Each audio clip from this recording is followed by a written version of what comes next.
வணக்கம். முருகன், திருநெல்வேலி. தேவனுடைய ராஜ்யத்தையே தேடுங்கள், அப்பொழுது இவைகளெல்லாம் உங்களுக்கு கூட கொடுக்கப்படும். இப்படி ஒரு வேத பகுதி. தேவனுடைய ராஜ்யம் அப்படின்றது எங்கேயோ அப்படின்றது இல்லை, இங்கே தான் இருக்குது.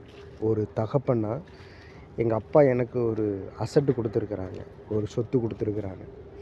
அதோடைய பத்திரத்தையே என்கிட்ட கொடுத்துருக்குறாரு.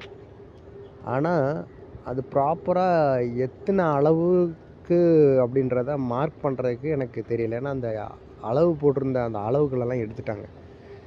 இப்போ நான் என்ன செய்யணுன்னா, அந்த சொத்து பத்திரத்தை கொண்டு போய் அளக்கக்கூடிய ஒரு நில அளவாளரை கூப்பிட்டு எந்த இடத்துலேருந்து எந்த இடம் வரைக்கும் என்னுடைய இடம் அப்படின்னு சொல்லி நான் அளக்கணும்.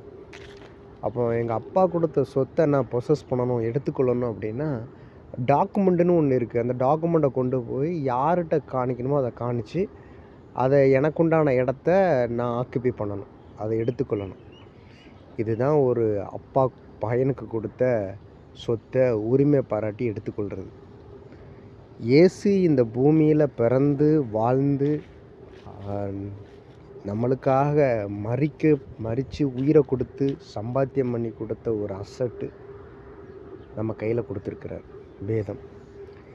இதை நீங்கள் எந்த அளவுக்கு படித்து தெரிஞ்சு உங்களுக்காக நீங்கள் கொடுத்துருக்கக்கூடிய அசட்டு எவ்வளவுன்னு நீங்கள் அதை அசட் பண்ணி எடுத்துக்கிறீங்களோ அவ்வளோ தூரத்துக்கு நீங்கள் நல்லா இருப்பீங்க. இதுதான் தன்னுடைய ராஜ்யம். இது எங்கேயோ பரலோகத்தில் இருக்குது, எட்ட முடியாத தொலைவில் இருக்குது அப்படின்றதெல்லாம் இல்லை.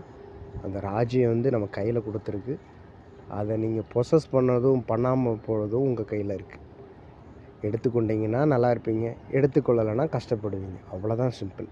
ஓகே, நீங்கள் எடுத்துக்கொண்டு அவர் வச்சுருக்கக்கூடிய எக்ஸலண்ட்டான வாழ்க்கையை வாழணுன்றது என்னுடைய ஆசை. வாழுங்க. Okay, god bless you.